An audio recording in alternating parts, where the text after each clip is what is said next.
Good evening, ladies and gentlemen. My name is Chitra Selvaraj, and I'm the editor of the Kenton Bee, and I'll be serving as your moderator in tonight's debate. Thank you all for joining us here, both in person as well as those who are joining us online, for the 2025 City of Tonawanda General Election Debate. The Bee Group Newspapers is a nonpartisan organization, and we do not endorse or oppose any of the candidates seeking public office.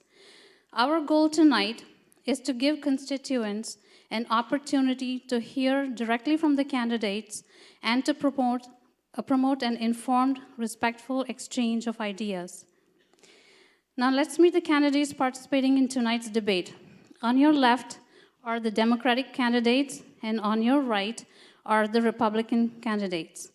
Will each of the candidates please rise when your position is called?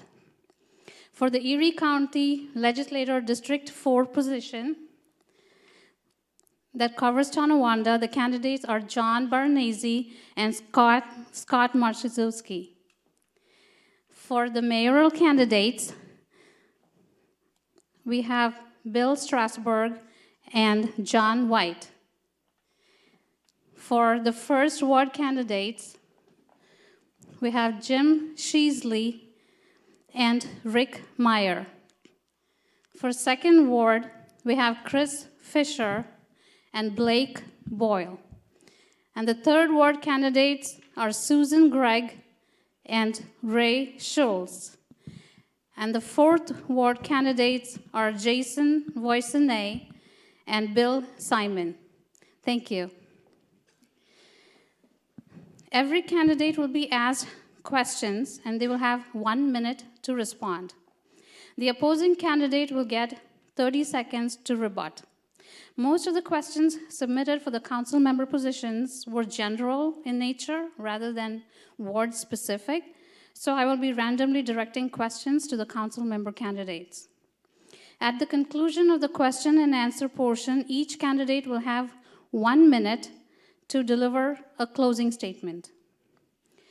Because there was a 1-month window for submitting questions and we're working within a time limit tonight, I am unable to accept questions from the audience during the debate. However, most of the candidates will be staying until 9 p.m. for a personal meet and greet. If you have additional questions, you're welcome to stay after the debate and speak with the candidates directly. And please note that this informal session will not be broadcast or recorded. Now, the questions asked in tonight's debate were submitted by the residents. For an entire month, I published an open invitation each week in the Kenton Bee, encouraging residents to send in their questions. I received many thoughtful submissions that covered a wide range of issues. While I had to make edits for clarity and diplomacy, the concerns themselves come directly from the residents. A debate is meant to help people get to know their candidates, and it's only fair that their voices and priorities are represented here tonight. Having said that, I ask everyone to be respectful and courteous to all present here this evening. If you disagree with what was said by a candidate, please refrain from booing or making rude remarks. Though the questions reflect the concerns of the residents, they are not meant to point fingers or attack anyone. This is not a confrontation, but a conversation. The purpose of this debate is to see how the candidates respond. How candid are they? Can they acknowledge their mistakes? Can they admit if they don't have an answer? Can they be open to new ideas? Can they think on their feet? Can they handle difficult situations calmly and fairly? This will help reveal if the candidates have these qualities to represent their community. Once again, I ask everyone to please be respectful to each other throughout this event. And as a quick reminder, I also ask that you silence your phones during the debate as a courtesy to the speakers. And now the moment we're all waiting for, the debate. The coin toss was won by the Republican Party, and they have chosen to go second in the question and answer session. So the questions will be asked first to the Democratic Party. The Democratic Party have chosen to go last in giving the closing statement. So the Republican Party candidates will go first with the closing statement. So are we ready? Are you ready?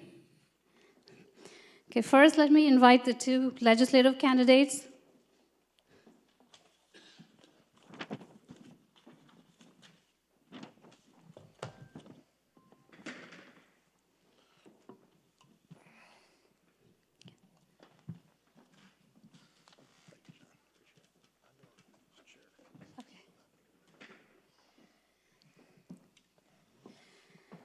So as a legislator, how do you balance the priorities of the city of Tonawanda with the broader needs of the county?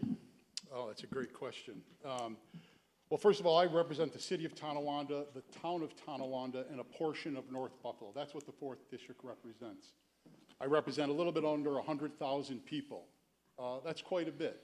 And you have to go in every day fighting for your piece of the pie. You have to bring the money back to your district. And it's not always easy. You have 11 legislators that all want the same thing. They want projects done in their district. They're talking to the county executive. They're talking to other legislators. So you have to go in prepared what you want done, negotiate with other legislators, negotiate across the aisle, and work on your situation, what you need. We've identified many projects here in the city of Tonawanda, the town of Tonawanda, and North Buffalo. And you try to get funding to help these communities out in achieving their goal. It's not always easy, but it's the daily grind, and I enjoy it very much. Thank you, John. And you can rebut that question. Would you like me to repeat the question? Please. So how do you balance the priorities of the city of Tonawanda with the broader needs of the county? Well, it comes down to communication. It's really communicating with the constituents, hearing what the need is, prioritizing that need, and trying to come to common ground is what is best for each community and where can we apply those resources that will do the best and most good. And again, I agree with Legislator Bargnesi that, you know, you are fighting for your constituents. You're trying to bring back a win for your community, but it all starts with the communication. What do you need? What resources can you bring back, and how can you be most successful for those you represent? Okay, thank you. So now the next question is for you. What steps will you take in partnership with city government to strengthen small businesses and boost local economic growth? Well, small business is really the driving force of our economy. We're seeing industry leave, like Sumamoto Tire has left. So to support our small business, we really need to have common sense when it comes to applying taxes. We need low tax rates to keep our businesses going. When you ask small business owners, the taxes are one of their biggest costs and biggest overhead in keeping that small business going. So when you look at our local tax, our county tax, our state tax, it's really having common sense when applying an efficient taxes that keeps our businesses going.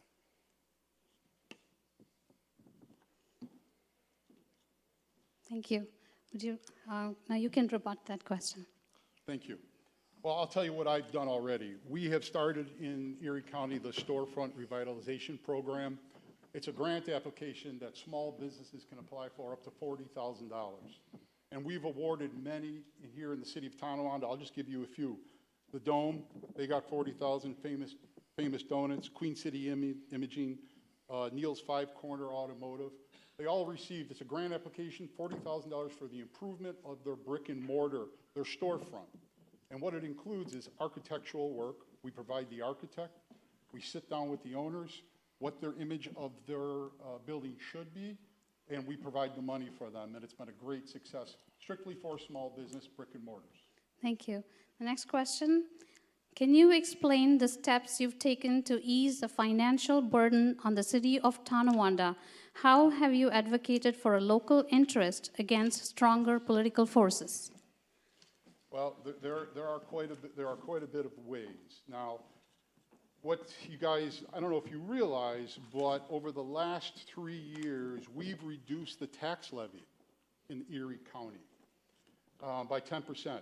So if you have a home that's valued at, let's say, $200,000, you're paying $130 less in county tax. Now, I realize people complain about taxes all the time, and they say my taxes are too high. But if you take out the county tax, it's the smallest portion of your tax bill. Usually school's the highest. But we've actually reduced your tax burden in Erie County. And it's something that probably goes unnoticed because your taxes go up, but we've done that over the last 3 years. It's over 6.5% for you as an individual. So we're always keeping residents in mind. Thank you. Now you can rebut for 30 seconds. So I think there's a lot more to go. Maybe that levy was reduced, but when we look at our Democrat-controlled Erie County legislature, they voted to give themselves a raise from $42,000 to $65,000. There's savings there. Recently, the county legislature voted to spend a $26 million surplus. So when we're looking at millions of dollars, where's that money going? Can we reduce that tax through the county even more? When I see $26 million surplus spent, I think that should go back to the taxpayers. Thank you. Do you feel the city of Tonawanda is adequately represented at the county level? If not, what will you tackle first to ensure a community's needs are met? Well, the city is represented. It's represented by the legislature of the 4th District. You know, I do have criticisms, and again, I look at these taxes, and I'm someone that gets up every day. I go to work, but my paycheck is getting less and less. Energy is getting higher. You know, so my paycheck is not going as far as it once did. So when residents of the city of Tonawanda, I'm sure they're in the same boat as I am, I would like the legislator, and I would advocate again for less taxes. When I look again at these surpluses, I think there's a lot more to go. So starting out with putting more money back in taxpayers' pockets, I think that starts, especially with our energy increasing, we need to start with our pocketbook and go from there. Thank you. Repeat the question, please. Do you feel the city of Tonawanda is adequately represented at the county level? If not, what would you tackle first? Thank you. I do believe so. I work very well with the current administration in the city of Tonawanda.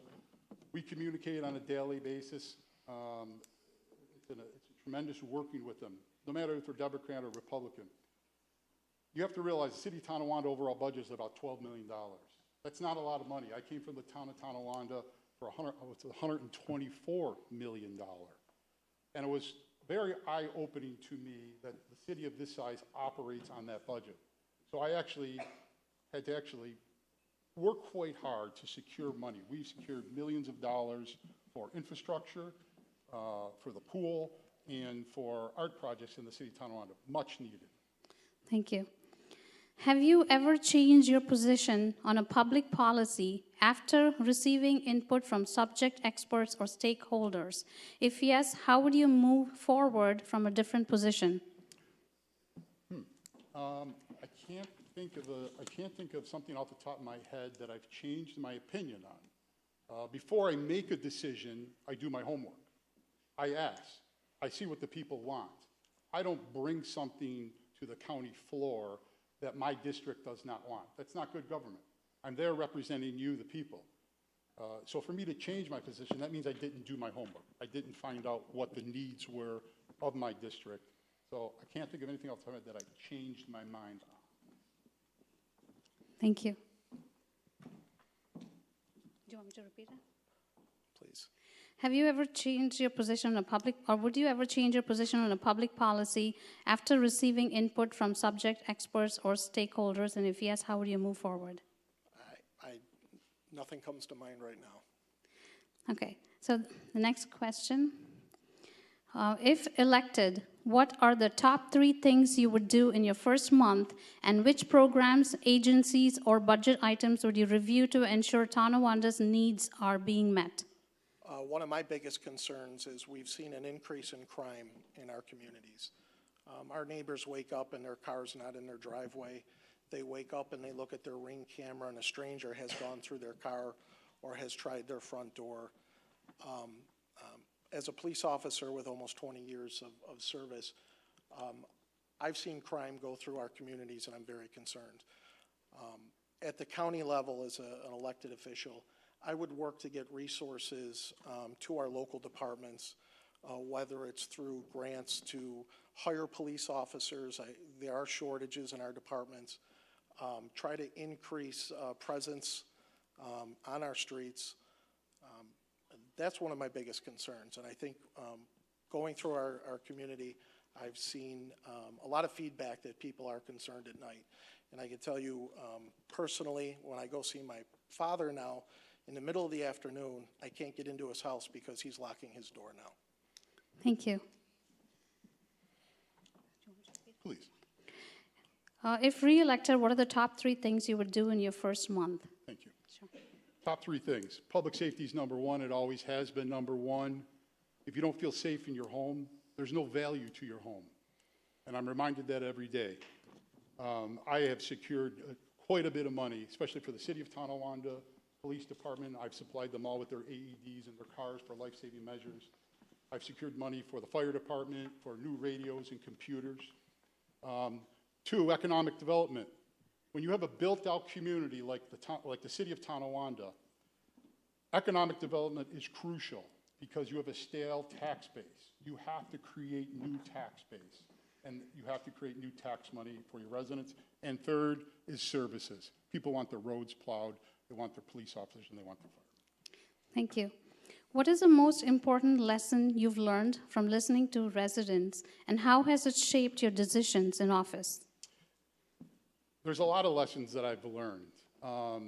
The biggest one is when people come to you with a problem, and I get a lot of people that come to me. I'm very accessible with my office, located right on Sheridan Drive.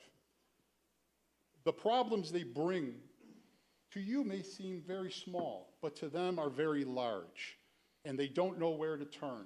They don't know where for help, to go for help. So when they come to me, I usually always have an answer for them. Sometimes it's not the best answer, but it is the answer, and they're very appreciative of getting the right answer, good or bad. And I'm also able to steer them in the right direction, whether it's up to the state level or the federal level. I can make that phone call, and I willingly do it to help anybody in need of what their situation may be. Thank you. So what is the most important lesson you've learned during your campaign? So constituents I've talked to are struggling. Again, our paychecks are not going as far as they did. Energy seems to, when you open up that electric bill, you kind of pause for a minute and you're really worried about what that number is at the bottom of the page. And as a county legislator, really it is to reduce costs for our constituents. Run an efficient government, try to do it as less costly as possible, and doing that all while supporting good services. But what we should eliminate is all the costs that are not needed to do that. Based on the lessons you've learned, what is your long-term vision for Tonawanda? As a lifelong resident of Tonawanda, I want to get back to where we once were. I graduated from Kenmore East High School. I knew everyone on my street. There was a sense of community, and now I see concern. People are very concerned. Again, crime, we're losing jobs and businesses in the town, and people are worried. And I think we have to get back to jobs, low taxes. We need to be competitive in our communities, and there's a lot of work to do, and that's my priorities. Thank you. So what is your long-term vision based on the lessons you've learned? I think my long-term vision goes back to my 3 top priorities: public safety, economic development, and services. If you have those 3 things, people come to your community. They don't come if you don't have them. You have to have shovel-ready developments for businesses to come. If you bring factories and business opportunity to people, they live in your community. If they live in your community, they become part of your community. And you have to spur that. You have to incentivize them to come to your community. and you have to provide them with the public safety and the services that they would love to have and feel safe in their home. Thank you. So that's the end of the question and answer session. Now we have a closing statement. So you have gone, yes, so you'll be giving the first closing statement. Thank you. First, I want to thank everyone up here tonight. If you've ever had the privilege to run for office, it is so very difficult to stand up here. It's very difficult to get your message out to the community. So I appreciate the Kenton B. I appreciate everyone participating here tonight. I am not a politician. I'm a neighbor. I decided to step up because, as I said before, there's a lot of work to do. I never thought I would look at my Ring camera and see at 3 o'clock in the morning people going down our street opening car doors. We never experienced that before. I never thought a major tire manufacturer that's been in our community for decades would suddenly close shop and hundreds of jobs would evaporate overnight. There's a lot of work to do. I think Mr. Bargnese's had many terms in office to, accomplish that, and he has not done that. So I'm asking everyone, again, I am not a politician, I'm a neighbor. I come with new ideas, and I think it's time for a change in the legislative 4th district. Thank you. Closing statement. Thank you. I'd like to start off by thanking the Kenton B and everyone here tonight. I'm proud to call Tonawanda my home. I'm a lifelong resident and a small business owner and a proud servant. For 16 years, I served as town council and 6 of them as deputy supervisor. And now I've had the honor of representing you here in the Erie County Legislature. Since taking office, I've focused on real results, cutting the county property tax rate for 3 years, delivering a 10% tax break for volunteer firefighters and EMT workers, and pushing for accountability by introducing term limits, chairing the Government Affairs Committee and demanding audits when taxpayer money went missing. I've led efforts that directly strengthen our community, distributing over 70 AEDs, supporting adaptive play spaces, and securing funding for major upgrades to infrastructure, projects within the city limits, and Hillview Commons. Over the past few years, I've delivered more than $5 million into the district because every district deserves its fair share. I'm an independent voice who always puts Tonawanda first, and I don't serve politicians, I serve you, the people. And I will keep fighting for transparency, safety, a stronger county for everyone. Thank you. Can we give both of them a...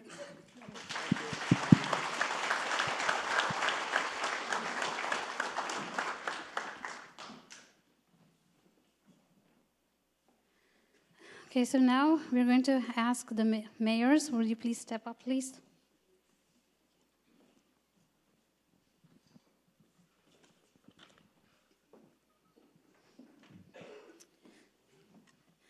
Okay, the first question is, do you believe the city attorney should be elected or appointed? Which structure do you think best serves the city of Tonawanda?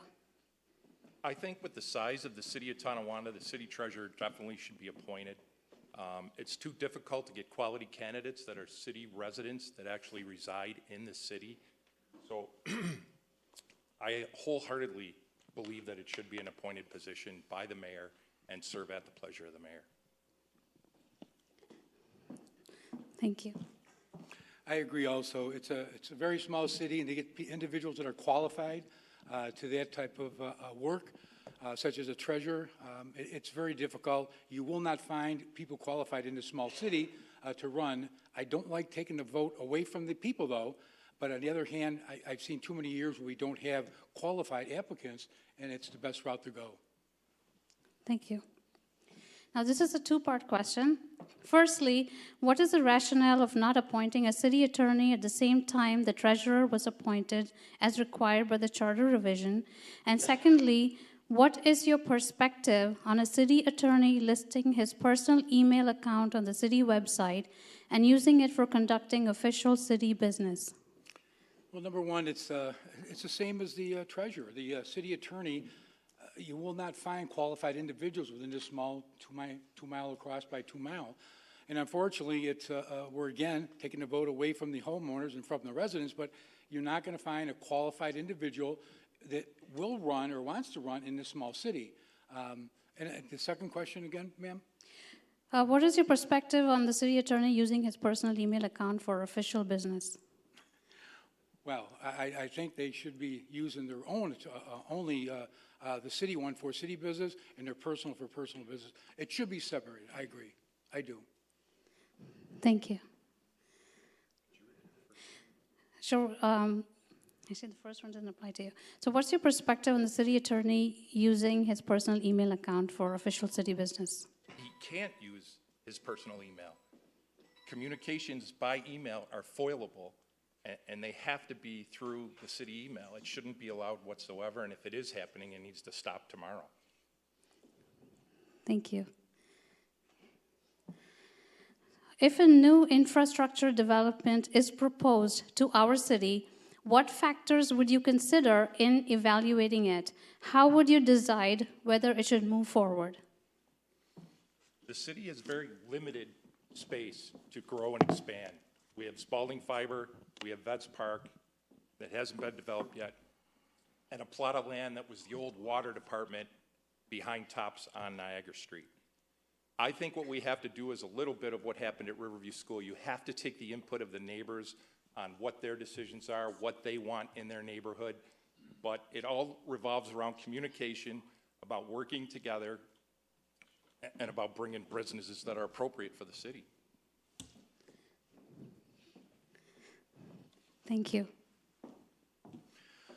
There's not a lot of room for growth, but we do have a lot of nice projects going on right now. The biggest thing to consider is location, location, location, number one. Number two is, will it fit in with what our needs are in a growing community? We want to grow, we want to reduce taxes. The only way to bring taxes down is through bringing some type of revenue in. So we don't want to just sell something to bring revenue in, because it might not be long-range revenue.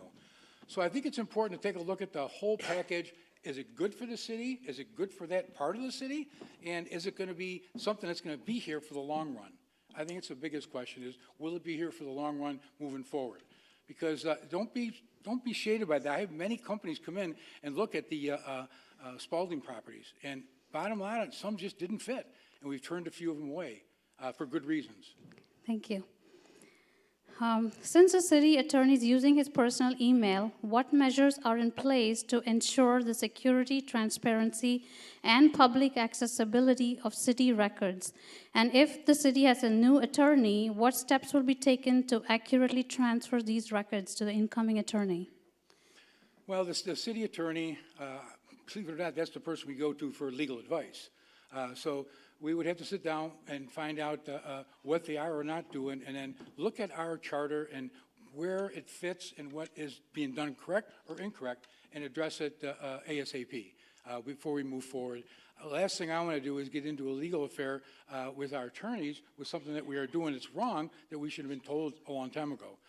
And I feel uncomfortable with that speaking at this event with it. It's something I think that should have been addressed with our attorney one-on-one.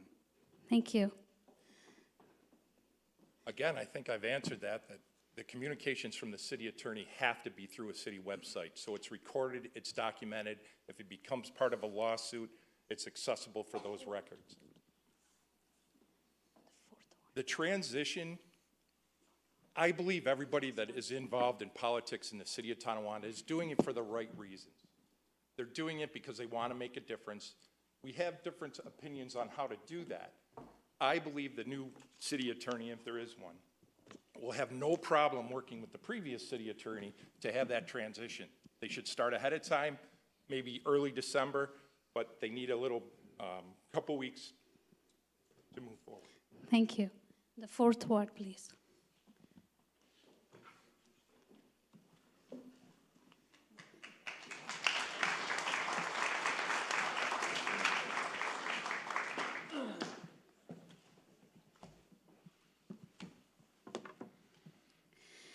Residents in the 4th Ward, especially on Hackett Drive and 2 Mile Creek, are worried about soil contamination. How will you advocate for cleanup and accountability to protect residents' health and safety? Okay, so I've been working with regional and local legislators for the past 10 years. So you need those relationships to establish those relationships and talk to them about what's going on. So I'll work with people like John Barnese and those types of legislators to try to get some action and grants into our city to evaluate those situations. Bill Conrad, other legislators like that, to work with them and see what they could do about the contamination and talk to our residents and listen to our residents and see what their concerns are about that and bring that to the legislators and get an environment assessment on those areas. Thank you. Yeah. Thank you. And as a resident of Hackett, I live right on top of the dump site, and they've done a great job of communicating with the residents. They were accessible. It's now owned by Town of Tonawanda. They're not as acceptable to the phone calls, but we need to hold their feet to the fire. I mean, they own it. If they're not moving on it, then we need to get them in line. Thank you. How will you fight for funding to test and monitor levels of soil contamination and air quality, and how will you track and address health effects from this contamination? Well, unfortunately, the city will have to hold the legislature on this. The city is not going to get money from the government to test. Most of the land in question is hundreds of years old of stuff that's in the ground. The Hackett Drive dump site, how many people have talked over the years of what we can do and what we should do? Well, they did it. As far as I'm concerned, it's clean right now. They've tested my yard. They put the rods in the ground. They tested my pool. Everything is clean on my side of the street, yet I don't live right on the border of it because the neighbors across the street have it in their backyard. They've got flooding. Is that flooding contaminated? It's been tested. As of the last test, it was not contaminated. Thank you. As Bill says, I agree with him. You have to get the legislators involved. But for the past 10 years, I've been working with these legislators and making these relationships. You need these partnerships and these relationships to work with the local government and the regional government. And I'm the person that can do that for you because I've been working with these people for a long time and have the experience to do it. Thank you. It's another mayor's. Really?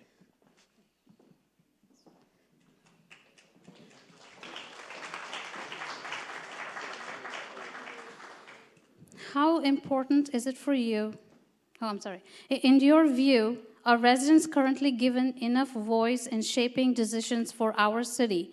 If not, what changes would you make to strengthen their involvement? Can you repeat the beginning? Sure. Are residents currently given enough voice in shaping decisions for our city? If not, what changes would you make to strengthen their involvement? I think you need to have open communication with government. It is the most important thing. I, as a police chief for 10 years in the city, might have thought there was an issue that was the most important thing in the world, and it really didn't matter to the citizens. You have to listen to what they want, because as someone mentioned before, something that might seem small or inconsequential might be the biggest thing in the world to that person or individual. And if you don't have open communication with the citizens of Tonawanda, you don't know what's important to them and what they value and what they need. And as mayor, I'll make sure that transparency is there. Thank you. One of the things that I learned in the 4 years of being mayor is that showing empathy. Put yourself in their shoes. If they're coming to you with a question, it's because they care about it, because it means something to them. And I've done that for 4 years, and I'm looking to do that for another 4 years. It's so important that we take into consideration somebody else's input, listen to what they have to say, and give, even if you're not sure the answer, I will get back to you, ma'am. I will get back to you, sir. And don't leave them hanging, because they're coming to you for a reason.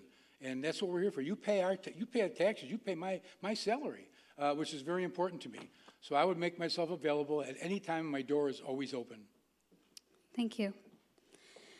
How important is it for you to support youth on a scale of 1 to 10?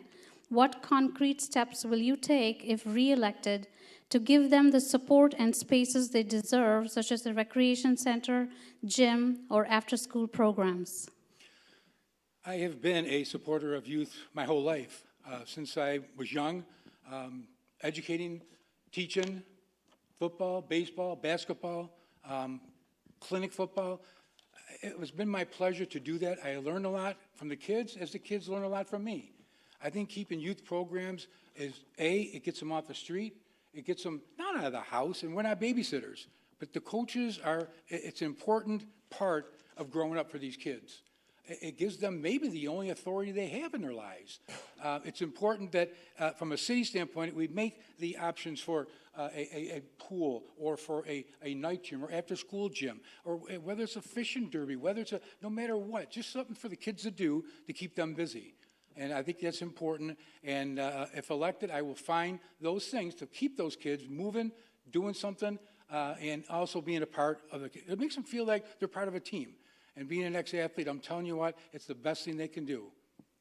Thank you. So that's one of the positions that we differ on a little bit. I believe Kohler Pool has to be saved. It's the most important thing, or one of the most important things in the city right now.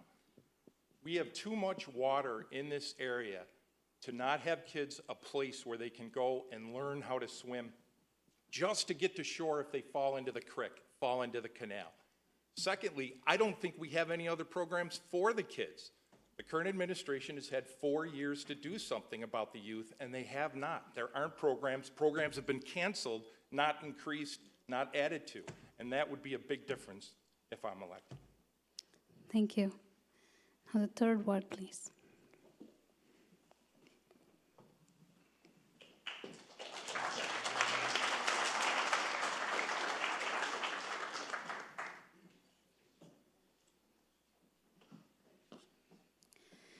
What is your plan to actively engage with residents and business owners in your ward to understand their needs? How will you quantify and track constituent concerns so that no neighborhood or issue is overlooked? I think it'll be important to have ward meetings. We could have them at City Hall in the community room, maybe quarterly. Obviously, whenever there was an issue, you would call a ward meeting at that time. And also, I'm in the community all the time talking to people. My door's always open. Everyone has my phone number. I'm more than happy to speak to people, to go to their homes and talk to them, because not to reiterate a constant saying, but if someone takes the time to ask you a question, it's very important to them, and it needs to be addressed, and I wouldn't hesitate to do that. Thank you. Can you repeat it, please? What is your plan to actively engage with residents and business owners in your ward to understand their needs? How will you quantify and track constituent concerns so that no neighborhood or issue is overlooked? Well, I think that I do agree with Susan on having ward meetings with the community. There's no doubt about the fact that communication is key. I have been out and about in the neighborhood. I know quite a number of people throughout particularly the 3rd Ward where I live, and I have a good rapport with so many people that already reach out to me, even though I ran for election 2 years ago. I didn't happen to win, but I built a lot of great relationships with people that are still standing. Thank you. Now, some residents worry that keeping taxes low by using city reserve funds translates to higher taxes in the future. Would you support such a budget, and how would you ensure it doesn't burden taxpayers down the road? I think that the budget that the mayor has presented over the last couple of years that I have paid much closer attention has been a very strong and intelligent budget. There is no reason to touch the reserves based on the way the budget has been written and money has been dispersed. The general fund is very, very healthy. The city's in a healthy state of finance at this particular point. There's no reason to have a huge raise in our taxes. Thank you. The fund balance is tapped every year to keep the taxes down. This year, it was tapped exceptionally large to keep our taxes down. And nobody likes a tax increase. It's a burden on everyone. But you have to control the spending because your fund balance is like your savings account. Something goes wrong, you got the money there, and you spend it on your taxes. It definitely is going to affect the taxpayers in the future. Not now, but in the future.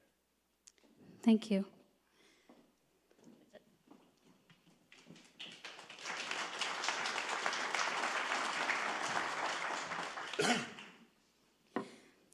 Do you believe it's important for our city to invest in arts and culture? If so, what initiatives would you undertake to support local programs and integrate arts into community development? I don't have a strong background in the arts, and that would be one of the things that I would lean on people like potential councilperson Sue Gregg, who has an arts river walk and does different things along the park. That would be something that would be a learning curve for me that I would have to learn on the go as mayor. Thank you. I've been very supportive of our arts with Sue. Anything she wanted to do along the river, from painting fish on the sidewalks to painting the boxes along the stop signs and the lighting throughout the city. I think arts is important. It's a part of our culture, and I've always supported it and always will. Thank you. The effort to secure funding for Kohler Pool began with a concerned citizen and not city officials. How will you ensure the city takes a more proactive role in identifying and applying for grants to maintain public spaces and infrastructure before they reach a point of serious disrepair? Well, first of all, that's not true because we had submitted a grant 2 years ago through the federal grant for Kohler Pool because we knew it was in disrepair. We did put a Band-Aid over a couple times. We put Band-Aids over it only because we needed to have it happen. I'm supportive of Kohler Pool for one reason, because we need to teach the kids how to swim in the city of Tonawanda. We're surrounded by 3 waterways. And it's very important so those kids just don't jump in the water. And a summer like this summer, which is so dry, just to learn how to, maybe get wet and end up drowning. And I don't want that on me or anybody in the city. So I've been supportive of that from day one. And we've always been working with grants through our grant agency. And this individual came up, and it's fantastic. She wanted to take the bull by the horns. Absolutely. Anybody that wants to be aggressive and work with an organization such as the City of Tonawanda and get grants, absolutely, we'll work with you. And that's what we did with Amanda. And Amanda Schepler she ran with it. Now we're actually looking at a state grant. So it wasn't too late. We worked on this 2 years ago. Thank you. I actually, through high school and college, worked at Kohler Pool, and I saw firsthand the difference it could make with the kids in the community and learning how to swim. Instead of using our general fund to fund the day-to-day operations of the city, Kohler Pool is a perfect example of what the general fund should be used for. When a matching grant is 20% and we need to find $1 million, instead of using $3.5 million to balance the books for next year's budget, that's where the money could come from to support our youth in this community. Thank you. Now the second word, please. Well, that's all well and good in a perfect world, but when you got $15 million in your tax funds or in your general fund, there's no way I'm going to raise your taxes 15% and keep $15 million in the bank. Actually, we have a question on the taxes. I had Thank to you. say that. Okay, now the second word, please. Second word. Oh, actually, wait. Do I get to count Oh, I'm sorry. Because he talked with... Oh, yeah, sure, you can. The fund balance is not $15 million. There's appropriated and unappropriated. Our fund balance right now is about $9.7 million. And that's as of 2023, the last audit.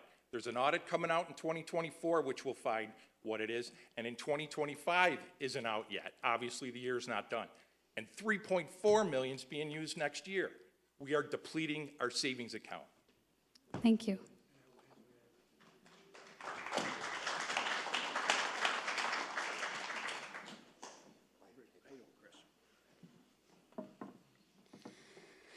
What are the three most important elements of a municipal budget you would focus on to evaluate it? How will you ensure the council's internal budget review process is more transparent and accessible to the public so people feel the process is fair? Well, three most important elements of that budget are salary, equipment, and taxes. Wait, general fund with the taxes, if you want to add that in one. What the future mayor just said is right. 15 million in the general fund, but is it assigned or unassigned? If we're going to pull 3.4 million out of the general fund this year to keep taxes at the 2% tax cap, what are we going to do next year? Because last year we pulled 2.3-ish, or 2.7, I'm sorry, 2.7 out of the general fund to keep at the tax cap, because that was one of the things I've always said, we're going to keep taxes at the tax cap. So if we go to 3.4 million this year and we keep taxes at the tax cap, what are we going to do? So, one of the things was I looked at, I brought this up at the council meeting yesterday, on page 3, it talks about $100,000 for the reassessment project for 2026. They're getting ready to reassess again in 26, which doesn't make any sense. So we can already cut the budget down to 3.3 out of the general fund if we just say we're not going to reassess in 26. How do we make it accessible to the public? You know, there's Facebook, there's social media, there's people coming out to the council meetings, telling our neighbors. You know, this is a small community. I wanted to make sure I shook Blake's hand when I came up here, because when this is over with and the signs come down, we're still neighbors and we still talk. And I do that with everybody in the community. Thank you. Thank you. Can you repeat the question, please? What are the three most important elements of a municipal budget you would focus on to evaluate it, and how would you make it more accessible to the public? Well, I was on the council for 8 years, 2 under Jack Gallagher and 6 under the late Ron Pelosi. And we always made it accessible to the public, that they could see exactly what we're doing. Nothing was hidden. It was always in the open. And I learned a lot from Ron. Ron always told me, what have you done for the city today? And I think that's something that you have to do, is you have to worry about what is happening with the city, taxes, and everything like that. Thank you. Thank you. Is there a particular issue that motivates you to serve on the council? What steps will you take in securing the funding or resources to implement your plan of action to address the issue? Well, when John asked me to run, I said I would never do it again. I told my wife 10 years ago, I'm done. I threw everything out. John asked me to run again. I ended up running because there were a few projects that I wanted to see finished. Number one is we bought a house next to the fire hall. We paid $45,000 for the house. We paid $15,000 to knock it down, and our whole project was to enlarge the firehouse and give them more room. New mayor came in, 2 new Democrats came in. That was thrown out the window. Nothing happened. I'd like to see that come to fruition, and finding the grants to get the fire department back to where we said that we were going to do it 10 years ago, 15 years ago. That's what I'd like to do. Thank you. Thank you. He's not wrong. They sell the firehouse over on State and Young, say we're going to put the money in the account, we're going to build the side of the William Street. It's just like an old South Park episode, and it's gone. And the money just disappears. We've got to laugh. So we've got a South Park person here. So, you know, we have to be accountable with our money. When we earmark it for something, it has to be used for that. Kohler Pool is going to be a testament to that. Are we going to get Kohler Pool fixed? Are we going to get a grant? As soon as I started asking questions about a natural playground, I got told, well, we got to bring these people in because we might be able to take the grant money for the natural playground and flip it into the pool. Well, that's not right. That wasn't what the intent was. So we have to watch what our priorities are. Thank you. Thank you.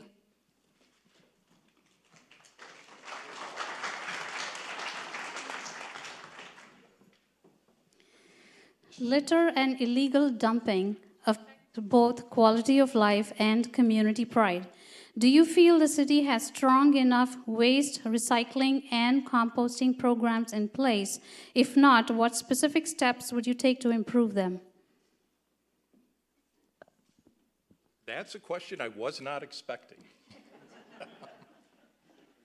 I know, the problem with recycling now is the cost has gone so far up that it actually costs the city more money to get rid of recycled material at the curb than it does actual garbage. But because of state law, once you start a program, you have to keep the program. So right now, I wouldn't be able to comment on it just because it's something that I haven't looked at. Thank you. We have to get rid of the garbage. It's our job. You put the garbage out, we're going to get rid of it. Your recycling, we make minimum money on recycling. We don't make a lot of money on recycling, but it's something that we should do from an environmental standpoint of view. As I like to consider myself an environmentalist also, and to do that, we need to stay in this program. It helps keep the plastics where it belongs, recyclable, keep it out of the waterways, keep it out of the where it doesn't belong. And I'm a strong supporter of that, and I like to see us stay with that. Thank you. The Charter Review Committee is primarily composed of Republicans or conservatives. Given this imbalance in political representation, how will you assure the public the drafting of necessary revisions won't be overlooked simply because they don't align with your party's interests? Well, if something's going to be, you don't just throw something out there because you want to do it, it's because it's needed. And we needed one, and it was a charter revision to allow our residency. Our city used to be really huge, 25, 35,000 people. Now we're down to 15,100. So we don't have that mass of people anymore, and so we're getting fire department, and fire department's exempt, police department, and the police department came to me and said, Mayor, we need help. We need to be able to get a quality officer in here, and we're not. We're getting the bottom of the bucket. We're getting the bottom of the barrel. So if we can release residency, it would assist us in getting quality people to have our backs when we're out there doing the job, men and women. And so that's why we did one issue. We did not hide anything. It was one issue only. It was the only issue my suggestion was, and the reason why is because it would be transparent, and the only issue I was going after was residency for the police department and throughout the city.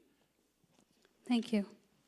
So residency is a whole nother issue that I disagree with the current mayor on, but hopefully that comes up in a later question.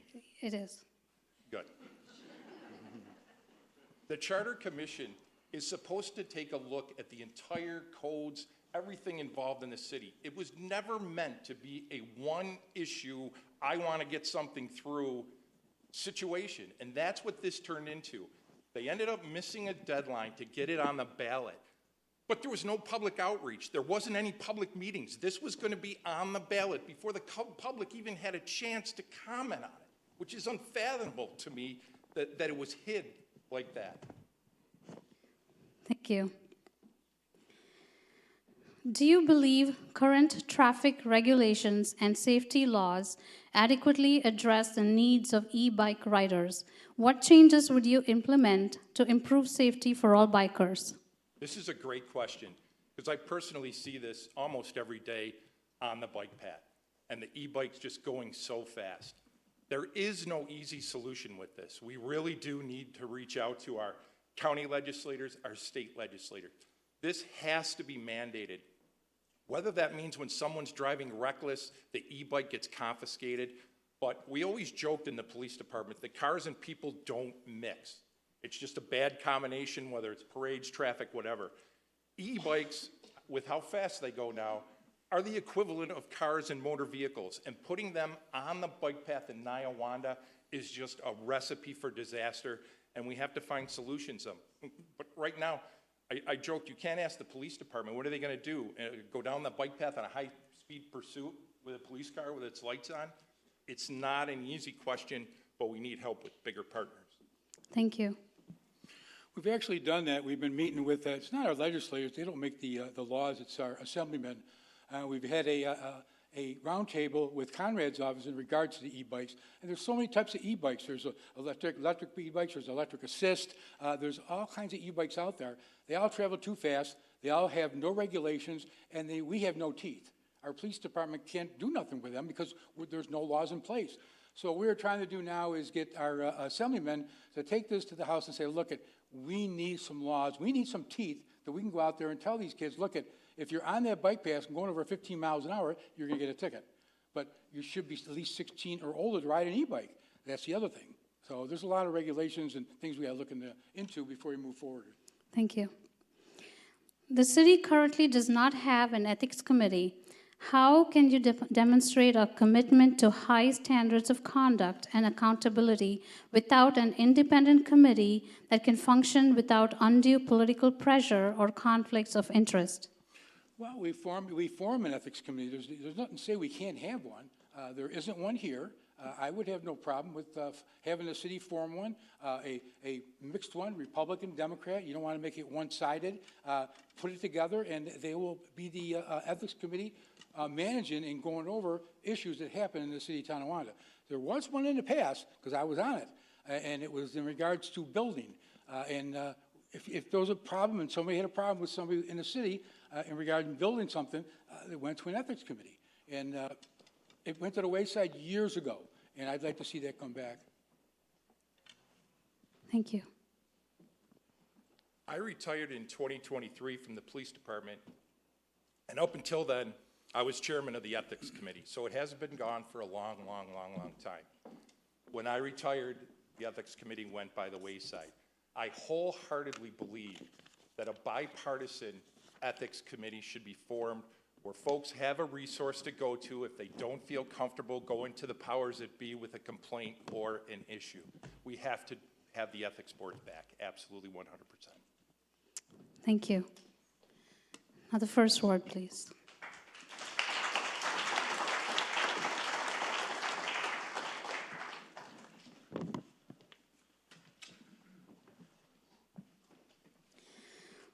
Block clubs help residents address common concerns and improve quality of life. What specific steps will you take to help them grow, and how important will that be in your administration's agenda? Go back, I retired 24 years ago from the police department. I ran block clubs. Okay, I don't know where they dissipated to. It's a great way, as you said earlier, about getting to know what the residents want. You can see them, they can bring their complaints, and it's really important to have them. You'll find that you get a feel for the lay of the land, as they say. I don't know where it went, but I've been gone 24 years from the police department. It's a great tool. Thank you. Can you read your question again? Sure. Block clubs help residents address common concerns and improve quality of life. What specific steps will you take to help them grow, and how important will that be in your administration's agenda?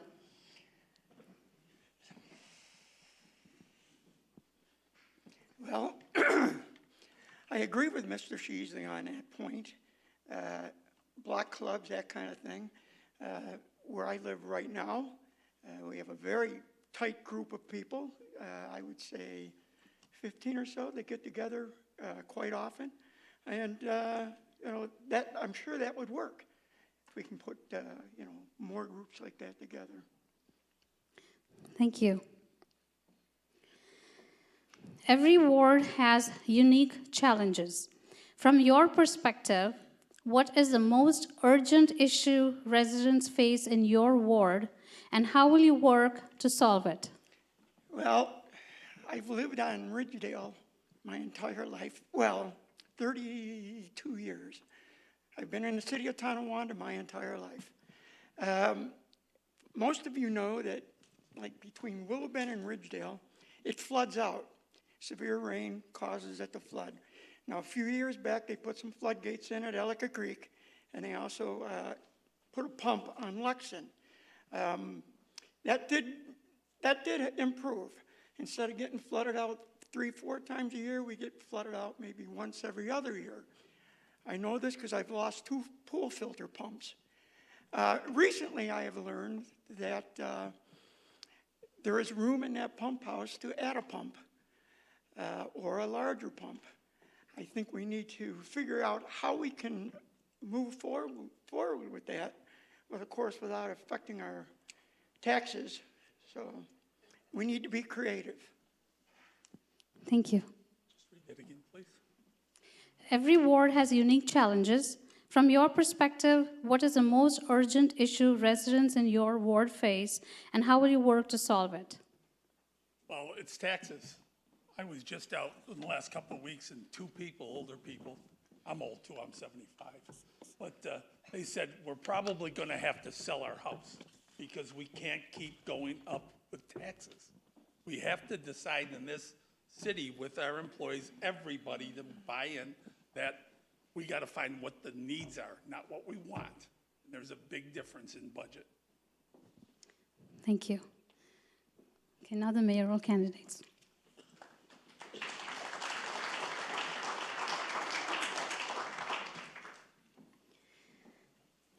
Here's a question that you were looking for.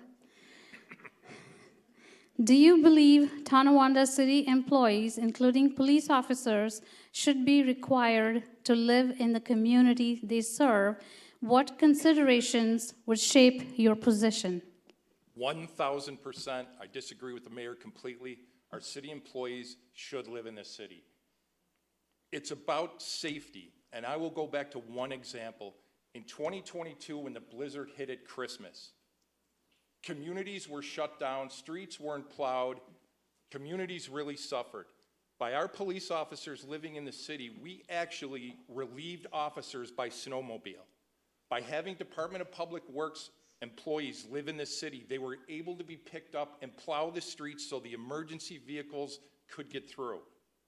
It is vitally important that they come and they stabilize our neighborhoods. Who doesn't want a police officer living on their street? Questions may come up, things that neighbors maybe wouldn't call the police for, but they'll go up to their neighbor first, police officer second, and explain that to them. Thirdly, for our taxes and our neighborhood stabilization, those employees should be here helping revitalize our city. Thank you. You know, that might have been good years ago. School systems, all the school teachers had to live in the city. They all did. They dumped out of that years ago. Why? Because they couldn't find qualified teachers.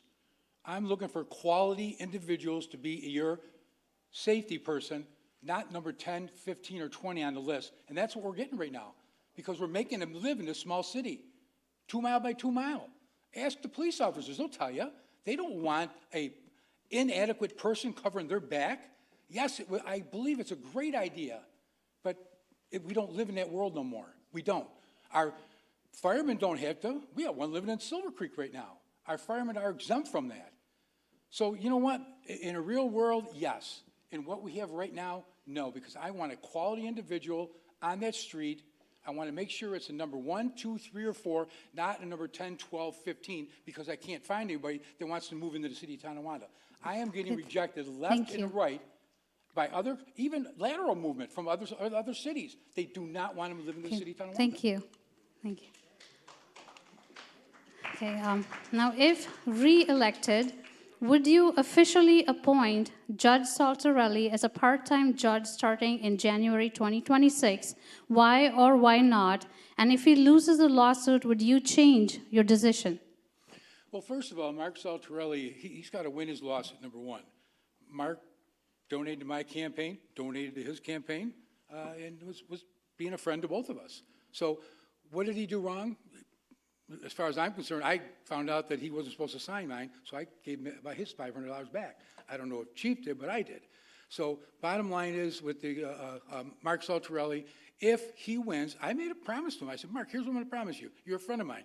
If you win your case, and I win, I will be more than happy to make you the assistant. Why? Because I believe in him. He's a good judge, and he'll make a great assistant judge. Thank you.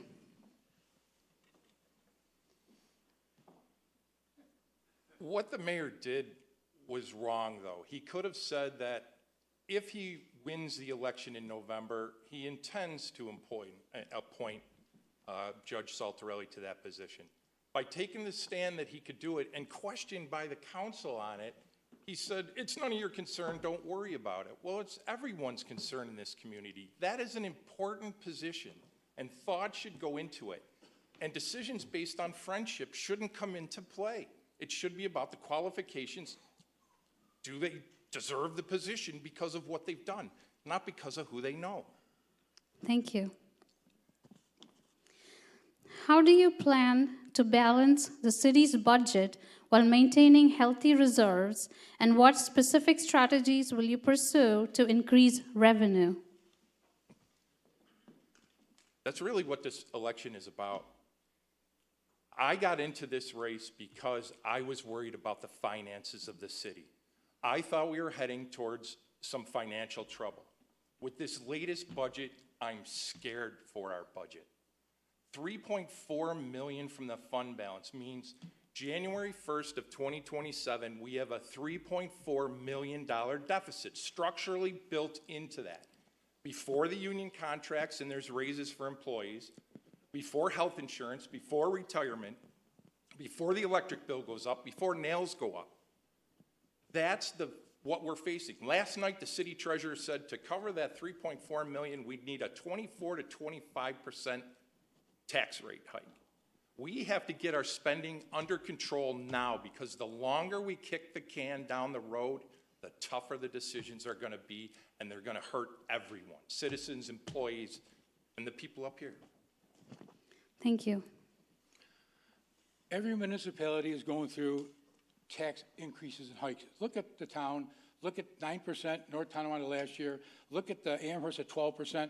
It's all because everything, you can't go to the store and buy milk at the price you used to buy it. My first year I did an $850,000 take from the general fund. Well, we brought in over $1 million back end from our general fund, so we didn't borrow it.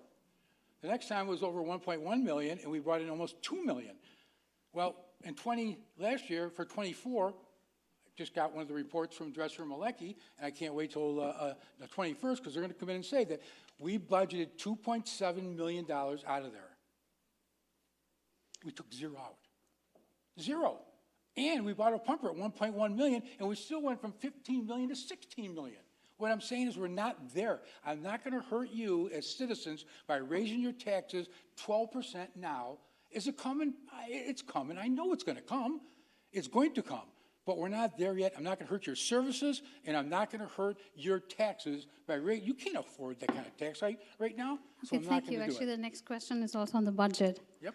So if re-elected and the reserve funds fall below 10%, would you choose to increase the taxes by at least 13% to preserve the reserve funds, or would you continue to withdraw from the reserve funds to keep taxes low? Why? That's a foolish question. Number one, you wouldn't do that. We would have to reduce services.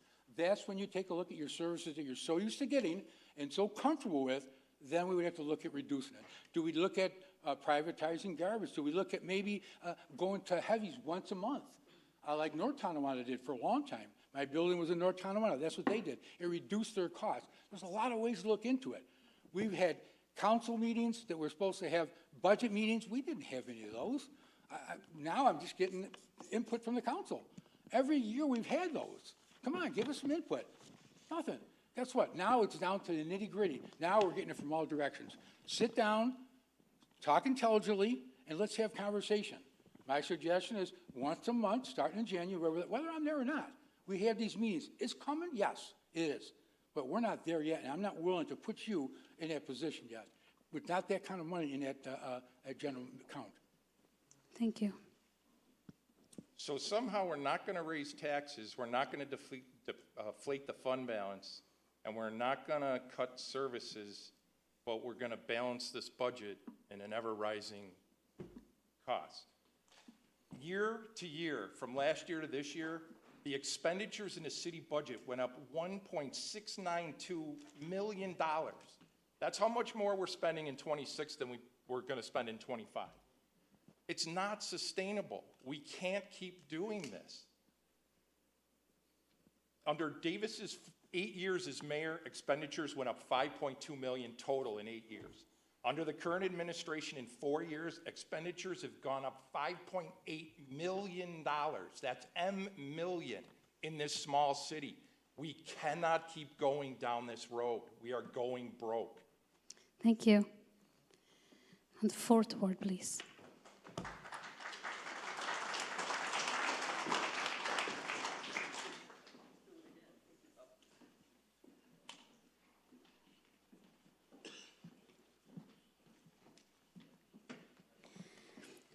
What is your view on affordable housing developments being built within residential neighborhoods?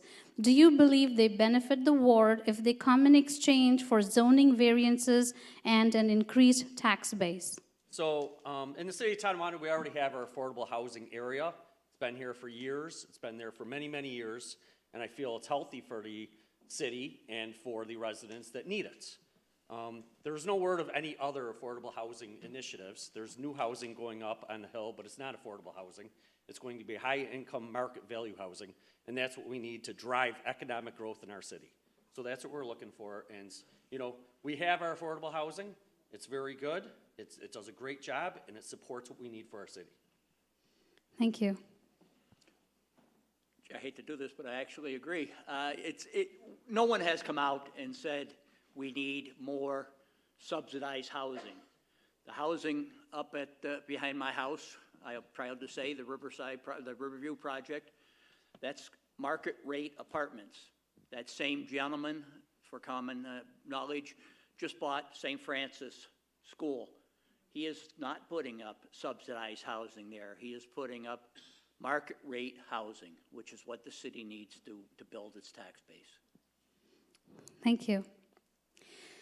Once the Riverview School building is converted into a residential complex, how will you respond if unforeseen issues arise? How will you work with developers or the council to ensure residents' concerns are addressed and represented? It's a great question, and I wish we had a crystal ball that we could predict this. We have to be strong. The gentleman that is working on that, Dave Sutton, I visited his other schools that he has put up in Williamsville and North Tonawanda. He has a property manager there all the time. He has been very receptive to answering any questions or concerns that I've addressed to him. I've had a few people tell me he doesn't return phone calls.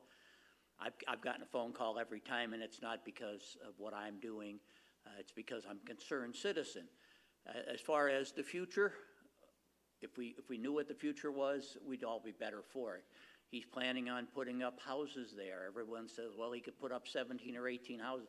Nobody has that. Nobody has that for sure. He's going to put up one house as a spec house, and if he sells people on it, he'll put up 17 more. That's going to put a lot of fannies in the seat, if you will. Okay, that's going to add some traffic. We're going to have infrastructure looks to make sure that this is a good deal. Thank you. Yeah, so David Sutton, he's true to his word. He's done many projects in Western New York, and that's why we have contracts. You make partnerships with these people, you work with them, hold their feet to the fire, and make sure they're doing their job. I have high confidence that he's going to do what he says he's going to do, and if he doesn't, then we'll go back on the contract. That's why you have agreements and contracts in place to make sure you're ensuring what you're supposed to be doing. So I'll make sure that he is going to do what he says he's going to do. Thank you. Now the mayoral candidates.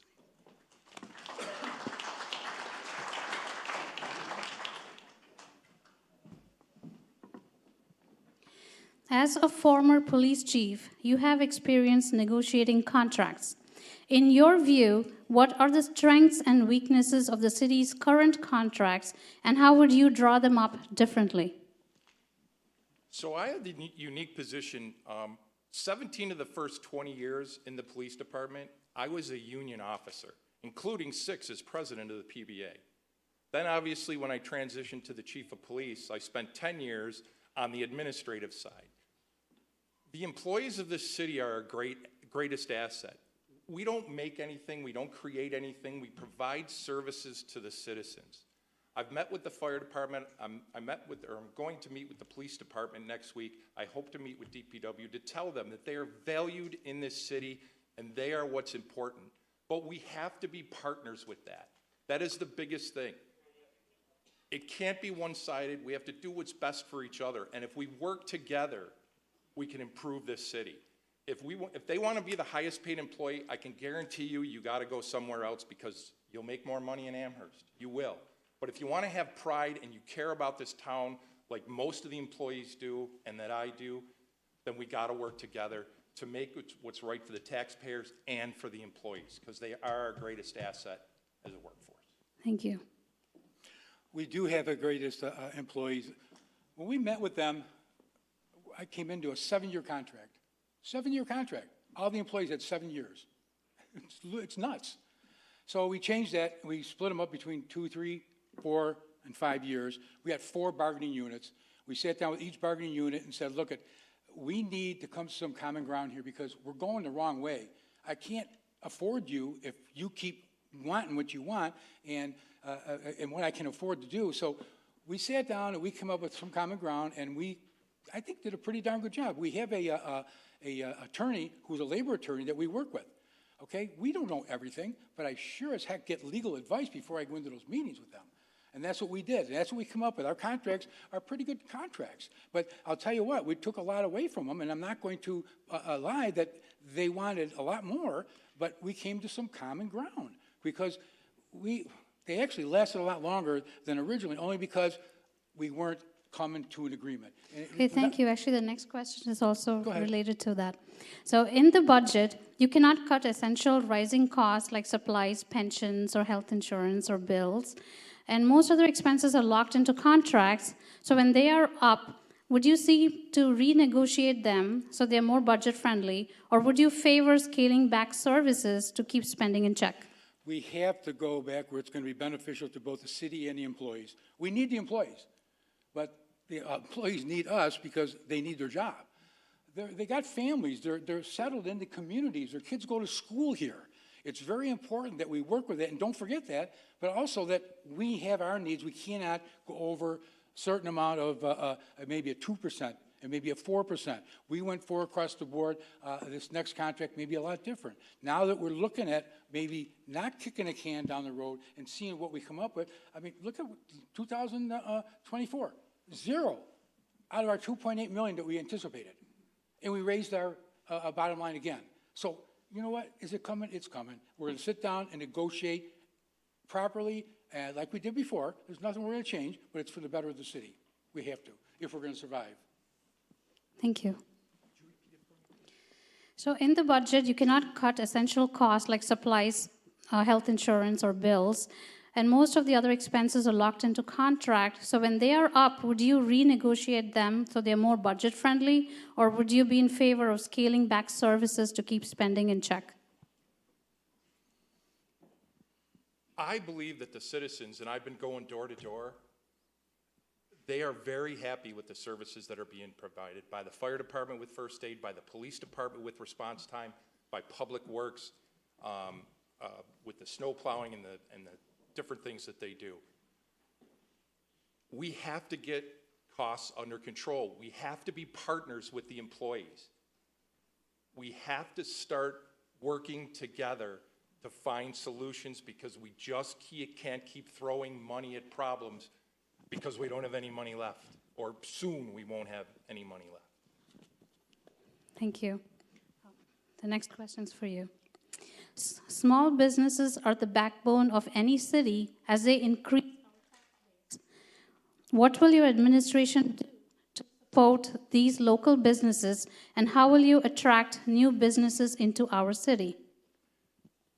So with us having very limited places to expand, I think one of the big things we have to do is tap into grants and different funding.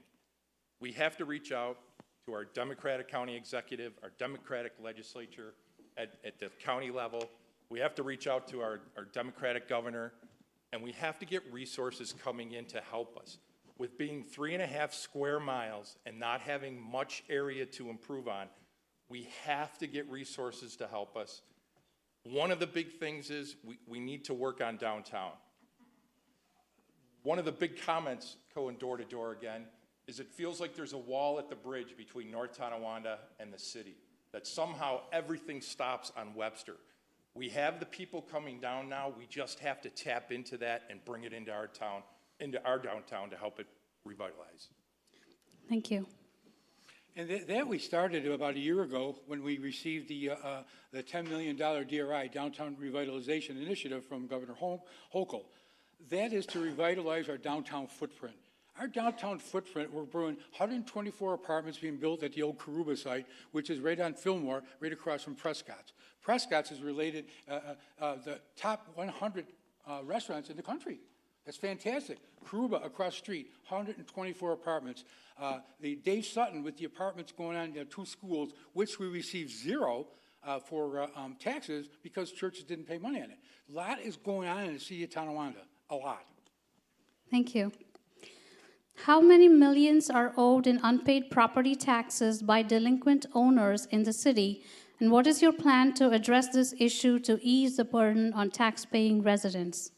We were over $2 million. We, since ever COVID, we couldn't go after them. It was just a law that was in place. We couldn't do it. We finally sat down with our attorney, both our attorney and assistant attorney. We went after them. We're down to about 1.1 million now. We've done a good job with that. We've got a good treasurer in there who's looking at that money. It's money owed that we should be receiving. If we had that money, it would be less we'd have to borrow. So we're very active in going after that money, and we're going to continue to go after it. But some of the homes are like 5, 6 years in arrears. So now we're going after them. It's going to take time to go through the banks. The banks is a process, unfortunately, but we are working that process, and I want to see it reduced down below $500,000 if we can, but we are working very diligently on that. Thank you. So I'll just bring up one example.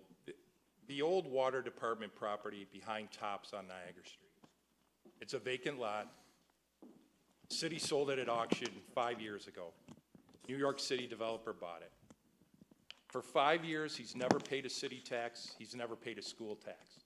He pays his county taxes because they'll take the property back if he doesn't. So he's 1 year behind on county. That's what he can do. He's never paid a bill for the city. We cut the grass and put it on the taxes that you and I pay. Right now, he owes $85,000 in back taxes. Why we haven't done something with that, I can't answer that question. Thank you.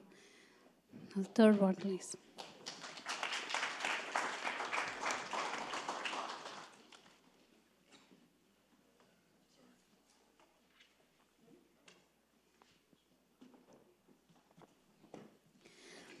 How do you think the needs and priorities of those who live in their homes compare to those who rent them out as short-term rentals? And how would you balance the interests of both groups? Well, I think everybody's needs are equal. The balance comes in, you have a landlord who's paying the taxes and owns the house. I don't think you differentiate between a renter and a homeowner. That's illogical. Thank you. How do you think the needs and priorities of those who live in their homes compare to those who rent them out as short-term rentals? And how would you balance the interests of both groups? Well, I think that the balance is actually pretty well set. I don't see a big differential between the two. The homeowners, for the most part in the city of Tonawanda, do a very good job of keeping up their properties and making sure that their tenants are living up to expectations. Thank you. Rising short-term vacation rentals could drive up rents and change the character of neighborhoods. How will you protect long-term residents from being priced out or displaced? I'm actually not in favor of the short-term rentals in regards to like B&B. I think that does in fact hurt our neighborhoods because people that come in to use those facilities, they have no interest in the city itself. They're here for a short time, they do damage or whatever, and it just causes problems and costs us money. I think that we should stay away from that. Thank you. Rising short-term vacation rentals could drive up rents and change the character of neighborhoods.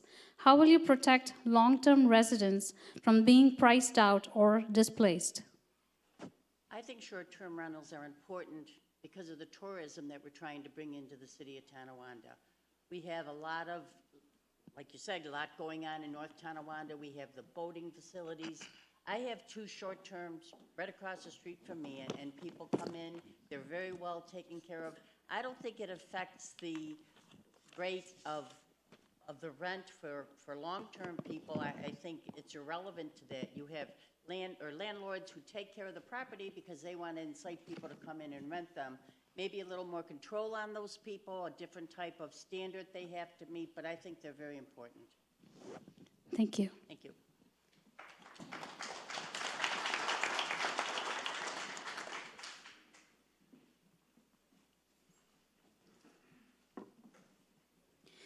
Outside of law enforcement, our city lacks block clubs, crime watchers, and neighborhood safety initiatives to help with residents' safety. How would you work to build community-driven protections that keep residents safe and informed?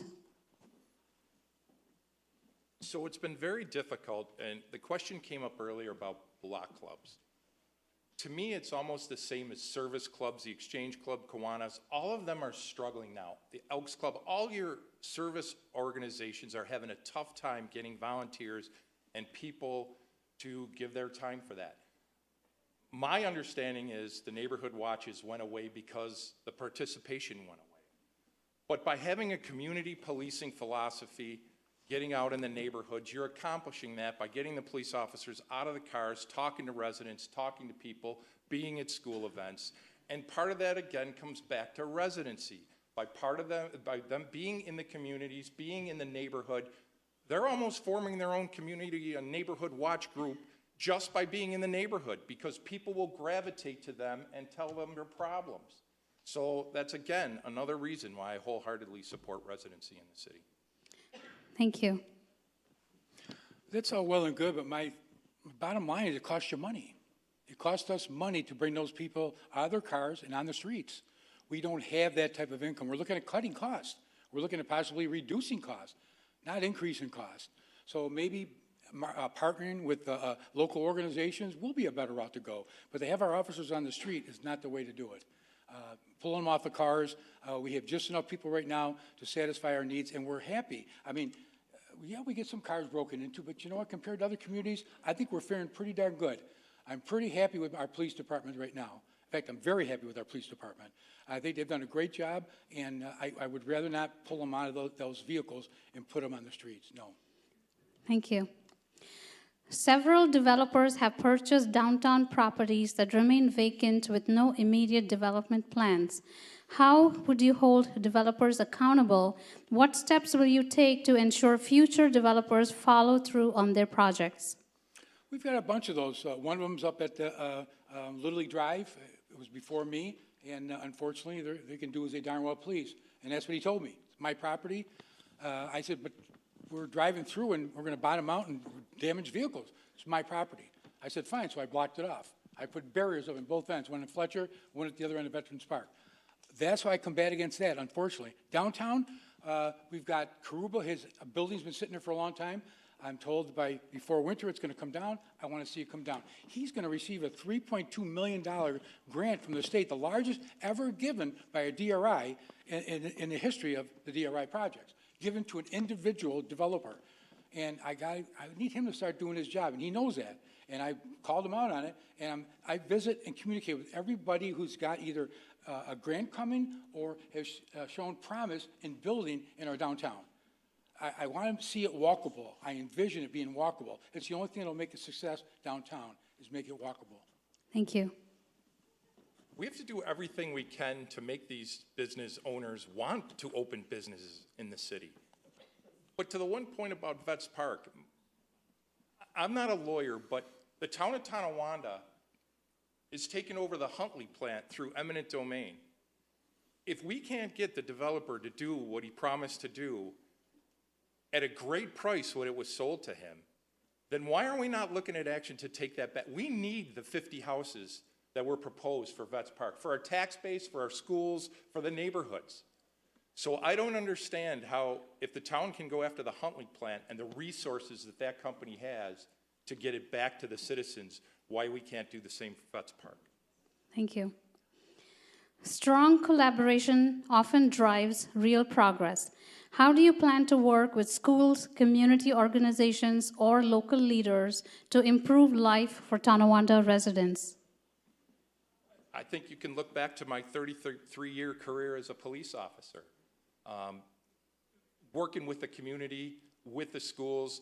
Under my watch, we ended up with 2 school resources, which was a huge priority for me.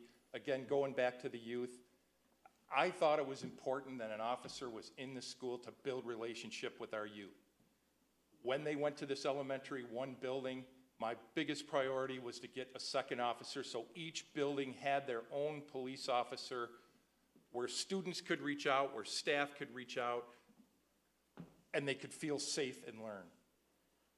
I also always felt you read about or see these tragedies in schools. It's great to be able to respond to them, and you need training for that. But if the tragedy happens, we've already lost.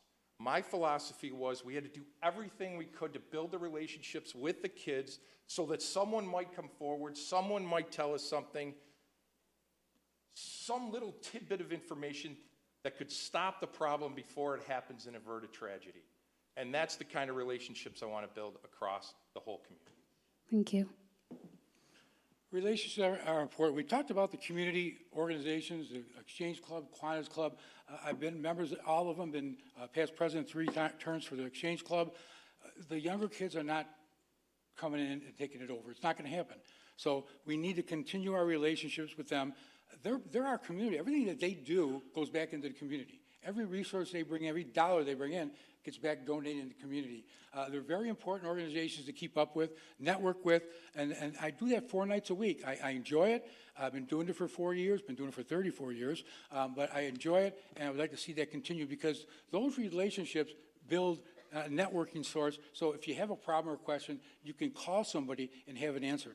I always thought that, I'm over, I'm sorry. Thank you. The city has several boards, such as the Visual and Performing Arts Board, Deeply Rooted Cemetery Board, Homeless Task Force, among others. How would you ensure that each of these boards receives funding without neglecting any? Well, each of them are separate. They work on their own, and they look for their own funding also. In fact, I was one of the founding people of the homeless committee. But you know what? They've got to do some due diligence themselves. Every one of them have a place in this community. Every one of those boards are a necessity. The minutes get shipped to me. I can look at them on a monthly basis, see what they're doing, where they're growing, where their deficiencies are, and work with the groups moving forward to make sure that they're doing what's good for the city. And it's a win-win for both that organization and the city. Thank you. Again, I'll go back to the budget. We just can't be everything to everyone. I would promise to work with the boards and hopefully make them independent where they can fundraise themselves and raise the necessary funds that they need. The city just can't keep providing unlimited resources to different groups because, as I've told you, and I'll keep hammering it over and over again, we have hard financial decisions to make. We need partners, we need cooperation, but we have to do it together. The city can't be the only answer. Thank you.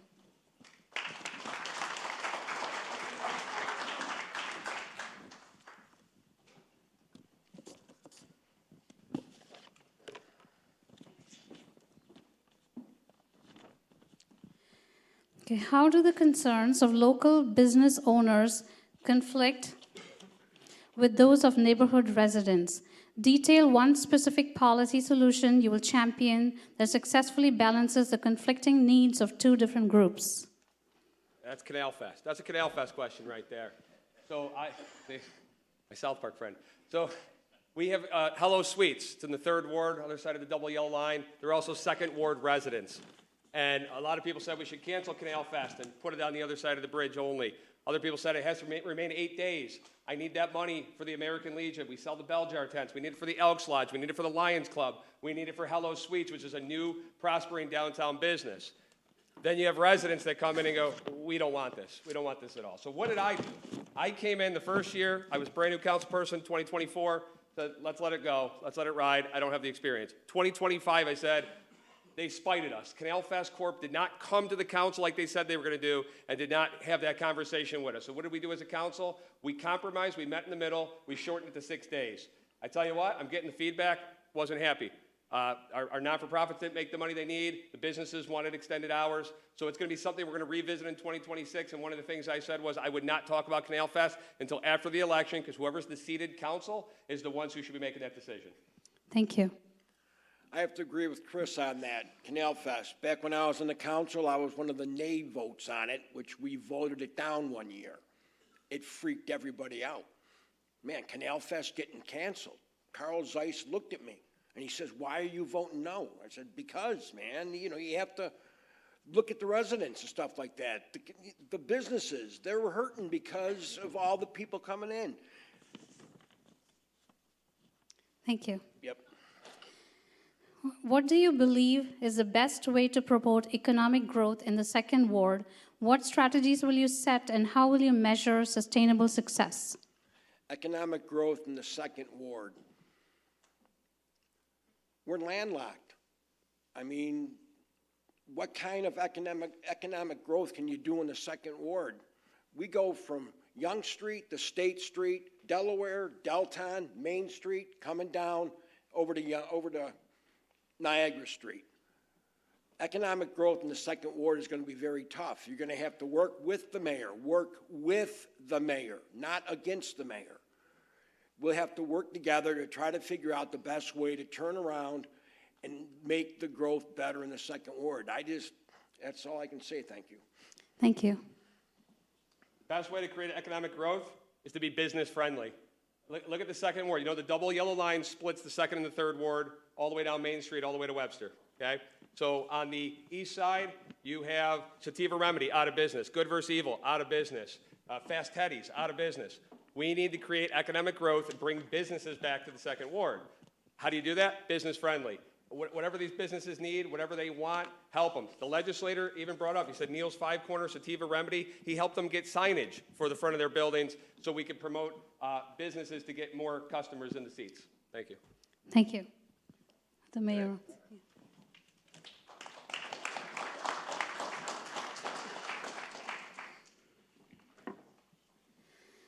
What is your plan for pursuing grants for the city, and which programs, initiatives, or community groups would you prioritize for funding? We've kind of addressed that already a little earlier. Kohler Pool would be my priority for the reasons that we've outlined before. I think it's vital for our youth to know how to swim, to have a place to go that's safe, to be enjoyable in the winter, or in the summer, I'm sorry. Again, I think we need to reach out. I'd be in a unique position with an Erie County Democratic legislator, an Erie County executive, Democratic assemblyman, a Democratic state senator, a Democratic governor, 2 Democratic senators in this state. I would have to reach out to them for help. We need their help in this city. We don't have a magic bullet. We just can't create it. We need help with partners, and that would be my priority, reaching out to our government officials at higher levels and ask for help that we need for the citizens of this community. Thank you. Kohler Pool is a very important part.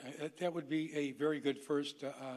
But, you know, every business is looking to make money and thrive. We do the storefront revitalization. Swisson's got awarded it with the new sign out front. There's a lot of small businesses, and I'm sorry, our city is going to thrive on small business. It's not going to be big business. We don't have room for big business, but we sure got a heck of a lot of room for small businesses to flourish in our downtown, in our side streets, and Niagara Street, in Fillmore. So there's a lot of room for that, and I want to see us go. And I don't care if I don't give a rat's if it's a Democrat or Republican. I care that the people are working for the best interest of the city. I don't like that, us against them. It should be all working for the best interest of the city of Tonawanda. Thank you. The number of neglectful landlords and deteriorating homes is increasing. What steps would you take to prevent blight, protect property values, and reduce the risk of undesirable activity? We're doing that right now. We've got homes that we send code enforcement out constantly from thank you to you who call the office and say, hey, look I have a problem with a neighbor, the gutters are falling out, or the tree on their property is coming down and a possible liability on my house or my kids or my car. So when you're doing that, we send code enforcement out, and code enforcement will go out and check it out and possibly give a fine or say, hey, look you got 3 weeks to get that fixed up. And if you look on a Friday court date, they're loaded with home court people that are trying to satisfy what their needs are to correct city ordinances. So there's a lot of it out there. We do the best we can. We've got 2 code enforcement officers right now, and they are doing a good job out there going out and getting this blight and getting it under control. We do have zombie houses. We do work with that, so it will help us to get rid of some of those houses. So, thank you. I, on day one, want to start meeting with the department heads, and I want them to come up with Where do they want their department to be in 6 months? Where do they want it to be in a year? Where do they want it to be in 2 years? And where do they want it to be in 4 years at the end of that? One of the first priorities would be meeting with the building inspector. Is there places that we're lacking in enforcement on these things? Obviously, there's an issue if it's a question that came up and wanted to be answered. I don't have those specific facts because I haven't been in the building department, but starting with accountability to the department heads, having goals, telling us what they want and where they want their departments to be, we can set the ship in the right direction to correct these problems. Thank you. With limited income and rising taxes, what is your plan to provide a high quality of life that can compete with surrounding communities and will attract new homeowners to the city of Tonawanda? So again, the first step is to get our financial house in order. We can't keep raising taxes. We can't keep taking from the general fund. I also think we need to promote ourselves in the city. Samarachi was an administrative assistant that came from Buffalo. This was 10 years ago. He worked in Elmira. He worked different places. He's in Buffalo now. When he came here, one of the things he used to comment on was that how hard the citizens of Tonawanda are on their own community. He couldn't believe the resources we had with the river and the bike path and different avenues to go down. We're one of the secrets of Western New York that's hidden, and we need to promote that and stop being so tough on ourselves on the things in this community and start promoting what's right in this community to bring in more people. Thank you. You want me to repeat it? With limited income and rising taxes, what is your plan to provide a high quality of life that can compete with surrounding communities and attract new homeowners to the city of Tonawanda? We've been doing it right now with the receiving of the $10 million. The reason why we got the $10 million grant is we sold it and promoted it to the governor's office that we're tired of being a drive-through to Niagara Falls. That's basically what we are. We are a drive-through to Niagara Falls. So how do we make it a destination on 3 beautiful waterways? One way is, well, first of all, look at the bathrooms along the river. I'm embarrassed of going to myself. They're not adequate. They're not up to ADA. They're not that cleanliness. So we are redoing them. We're cutting them. We're making them ADA accessible, and we're going to make that. So I have 800,000 people to come from that bike path from the Grand Island Bridge all the way through City of Tonawanda. How do we get them to stop? Thank you. Now, residents have raised concerns that the informal sessions of council meetings do not comply with space requirements set by the open meetings law. Do you believe their concerns are valid? And if re-elected, how would you address this issue? I would like to see the 6 o'clock go out with the main court area for 6 and 7 o'clock. It's more visible. You don't pack up in the hallways. You're not out in a hallway. You can hear people speak. You can't hear anybody speak in that room because it's so crowded. If we take it out in the court area, the microphones are better. They redid the microphones. It will be more and better communicated what the concerns are and what the questions are and what our answers are, to be honest with you. Thank you. This is something we both agree on. I would do everything in my power, if elected, to convince the mayor that the 6 o'clock meeting should be in the main council area. Witnessing it firsthand back when I was police chief and the last year that I've been going since this campaign started, you can't hear what's being said. Things aren't recorded. You can't hear with the background noise that other conversations are going on. So I wholeheartedly agree that 6 o'clock should be moved to the main courtroom where there's room, microphones, and I'll do everything I can to convince the council that that's the right place to be. Thank you. First word, please.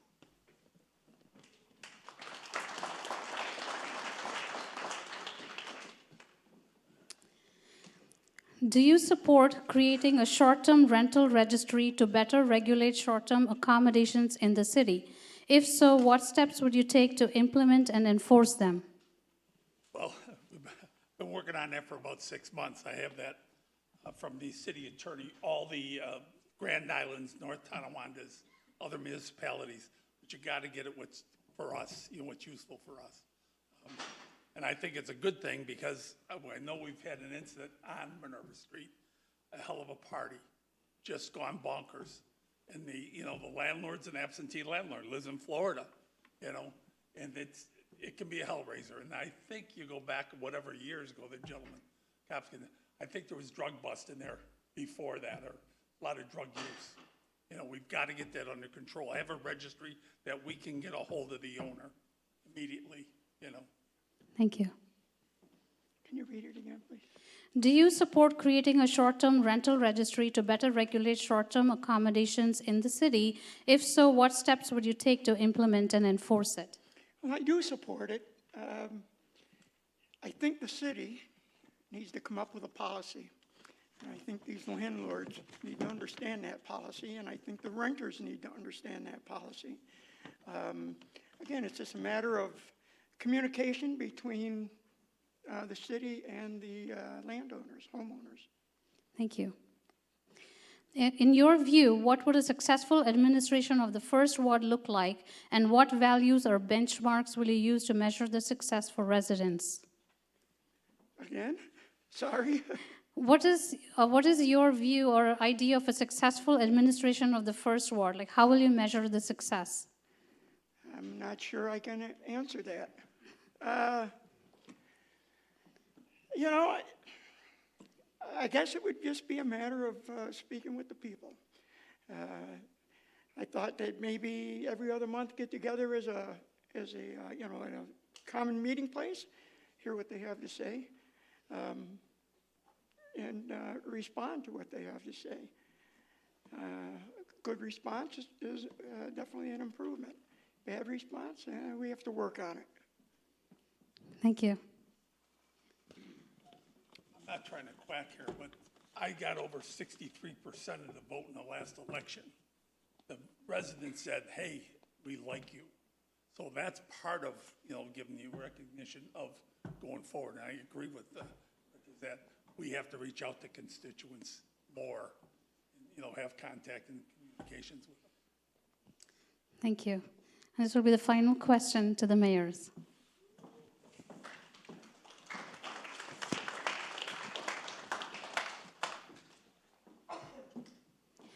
Campaigns often highlight what residents feel are missing in city leadership.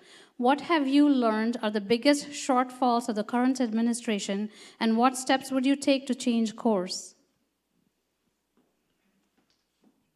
I don't want to have a negative campaign. I don't want to talk about what may be the shortfalls, except for obviously the budget where I think financial problems exist. I want to talk about what I want to do and what I think needs to be taken care of. That involves, we can't keep spending $3.4 million a year out of the general fund balance. We can't keep raising year-to-year expenditures $1.6 million. We have to get our financial house in order or we're in trouble. And I can promise you, after 10 years of running a $3.5 million budget in the police department, I lived within the means of that budget. And that's my vow to the citizens of Tonawanda, that I will get our financial house in order. Thank you. Actually, this one has no rebuttal because it's a similar question for you. Every leader faces challenges. Over the last 4 years, what are the 2 areas where you feel you fell short, and what would you do differently to deliver better results if given another term? You know, it's all, you can take a crystal ball and say, you know what, we're going to reduce taxes. You're not going to reduce taxes. They're always going to go up every single year. Why? Because everything around you goes up. So we're never going to, it's a false look. It's not going to happen. So what I would like to do is change revenue. If we change revenue, we as a group change revenue, it will change your taxes. And that's what we've been working on with all these different projects, because we get the revenue in, we bring revenue in these projects, such as David up at Riverview, Dave Sutton, the churches, David Sutton, Karuba, the 124 apartments, the old Legion going into a 7, 8 luxury apartments and an event center. Open up the castle again. It's an empty building. Let's bring all this back into tuition, and let's see where the revenue changes. I'm not saying don't cut. We need to look at it. Well, let's cut intelligently. Let's not just slash. Let's sit down and do it intelligently, because doing it the other way, be careful. Thank you. There's no rebuttal because it's the same question to both of you. So now we'll have this is the end of the question and answer session, and now we'll have the closing statement. First, I would call Bill Simon from the 4th Ward.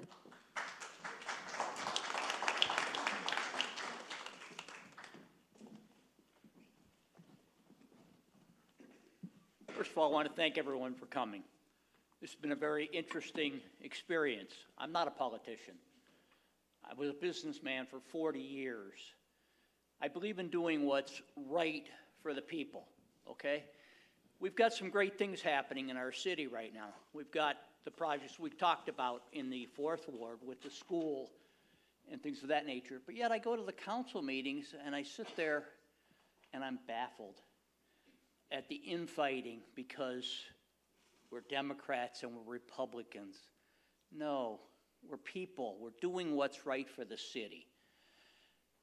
We've got to make progress on that. I will say that I've been at every council meeting for the last 2.5 to 3 years, shy of going on vacation. I'll ask my opponent, which I thought was great that you mentioned 10 years of having involvement with the county on these different projects. But I haven't seen you at the council meeting very much. I don't know. I know you play volleyball, and that's all well and fine. But going to a council meeting where you can get and give input, I think, is important to the residents. Thank you. Thank you very much. Thank you, Bill, and thank you everyone else for coming here tonight. I'm a born Tonawanda native, grew up in the city of Tonawanda, a proud graduate of the city of Tonawanda High School. My mission is to work in full transparency with our residents and use my skills to drive growth. My skills are my 3 pillars: experience, leadership, and commitment. My opponent may not know that those meetings are actually taped and you could catch up on them after the fact. I have 30 years of business experience and real estate experience.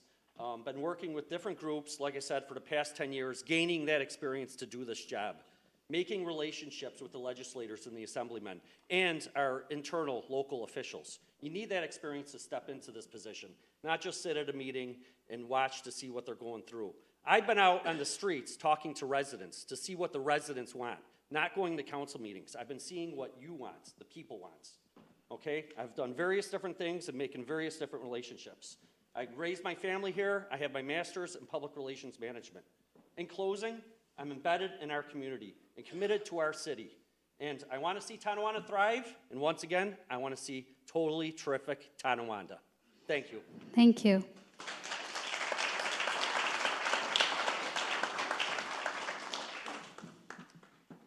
Now, 3rd Ward, please.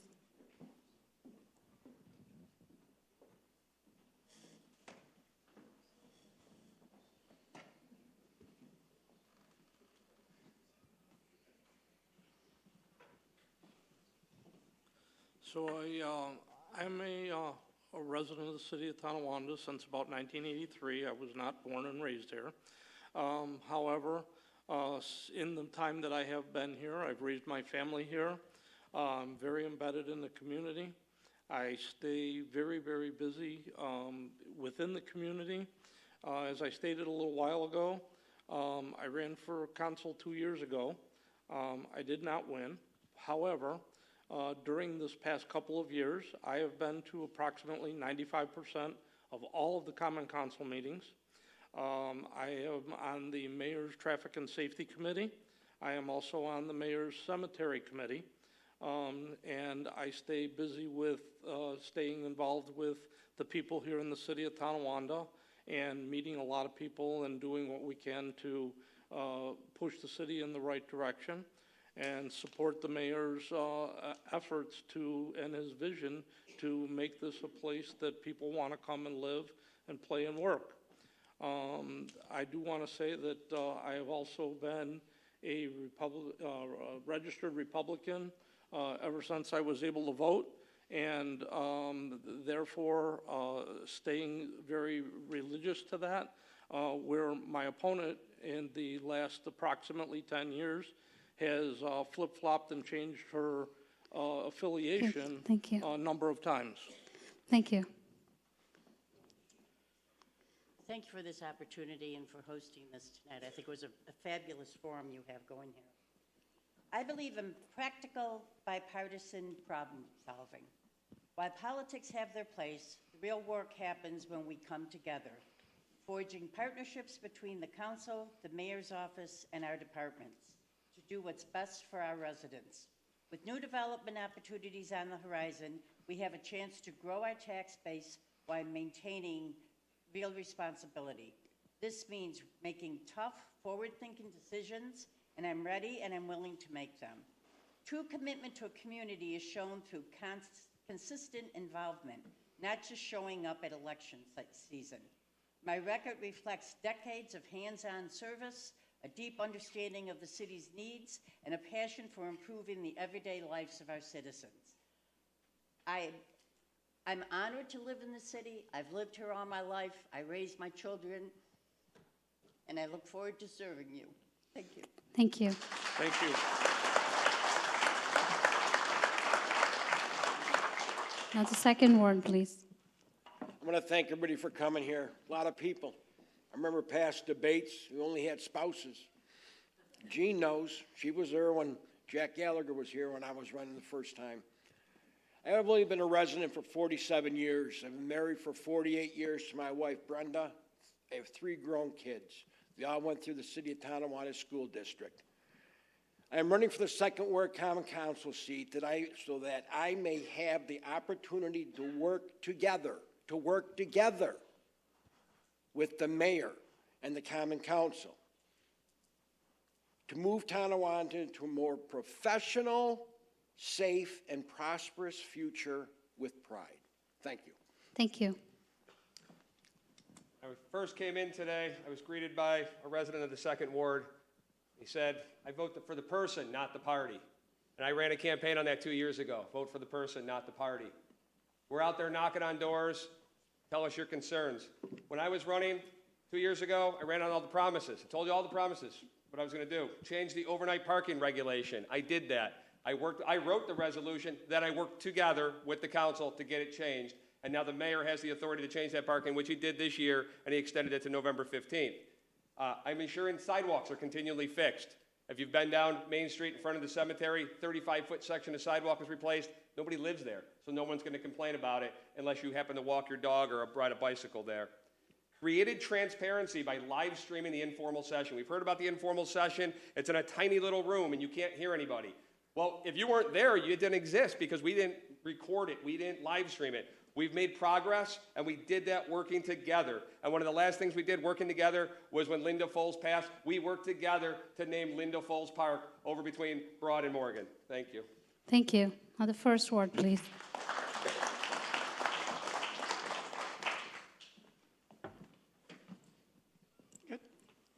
You can probably tell I'm not a politician and that I'm a lousy public speaker, but I do want to say, and as I've stated before, I've been a lifelong resident of Tonawanda. That's 67 years. I don't know if you want to count when I was this big, but I've been a lifelong resident. Most of my adult life I have spent serving the community in one way or another. 15 years in Little League. 5 years with the original ball drop that took place in Tonawanda and North Tonawanda. And some of these guys might call me the bad guy from Canal Fest. I've been doing that for over 20 years. With all that being said, I feel that I am qualified to represent the First Ward. I've lived in the First Ward 34 years out of that time.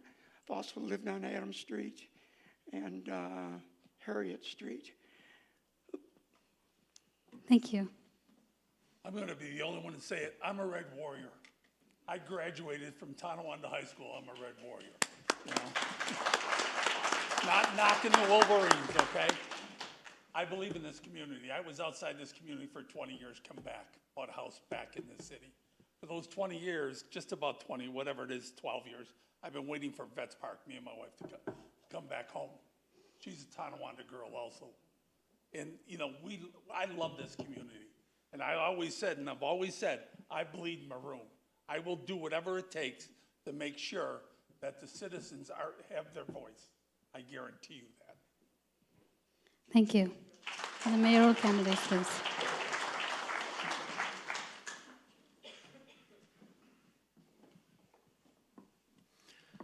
Thank you, everybody, for coming. Chitra, thank you, B, for doing this. My pleasure. Great thing, and a great crowd that came here today. Again, born and raised here in the city of Tonawanda. My daughter's here, my granddaughter's here. It's good to see them supporting Grandpa. But bottom line is, this isn't going to happen overnight. It's not going to. And if we have things in our head that we're going to bring taxes down to zero, that's not going to happen because that's not reality. The reality is that we got things that we need to do and change, and it's not going to be me, I. It's to be together. So it's going to be working together to achieve the goals that we need to get. We know what we've got to do. Yeah, it's not going to be this way forever. I'm not going to be able to take every year from this general fund, but the general fund is allowing me to do it because every year we're saving that money, RX money, medication money, hospitalization. That additional money goes into the general fund. I'm not going to raise your taxes. I'm sorry. Yeah, it's coming. It is coming. And I'm looking to sit down with the council, and you know what? Show me. Let's show us what we want to do together, but I don't want to cut and slash just to do it. I want to do it intelligently. Thank you. Thank you for hosting us, and thank you for everybody that My came pleasure. out tonight to hear this. Thank you very much. This election is about real choices. It comes down to leadership. I think over the 10 years that I was chief of police, that I proved to this community what kind of leader I was.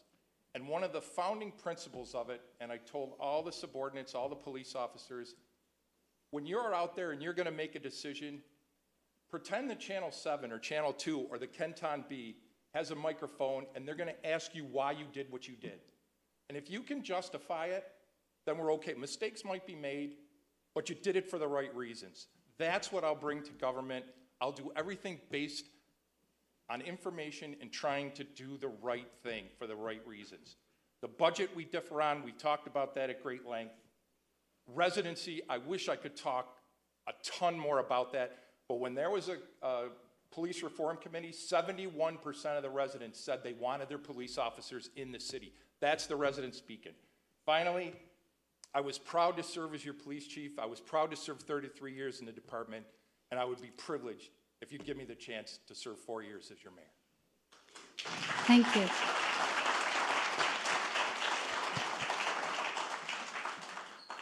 Thank you, everyone, for attending today's debate, and thank you to all the candidates who have answered the questions here tonight. After this, we're going to have an informal session where you can all meet and greet the candidates. This session will not be recorded or broadcast, and you're welcome to stay here till 9 p.m. Thank you, everyone.